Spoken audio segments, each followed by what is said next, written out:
Di akhir kata, Malaysia pada hari ini tidak memerlukan pemimpin yang hanya sekadar petah berjanji. Malaysia pada hari ini memerlukan pemimpin yang faham dengan perjanjian. Perjanjian antara rakyat dan juga struktur, antara jiwa dan juga kuasa, antara amanah dan masa depan. Kerana negara ini tidak bangkit hanya sekadar kita gantungkan slogan seperti kita menggantungkan Allah dan Muhammad di dalam rumah tapi kita tidak mengenalinya.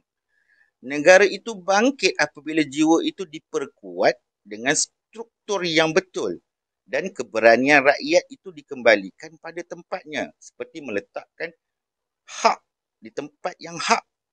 Kalau dunia memisahkan dua perkara ini dengan meletakkan sesuatu di tempat yang tidak hak, kan, seperti struktur barat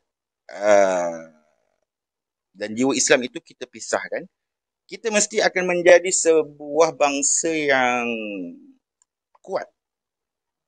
Kita tidak memisahkan di antara dua tu.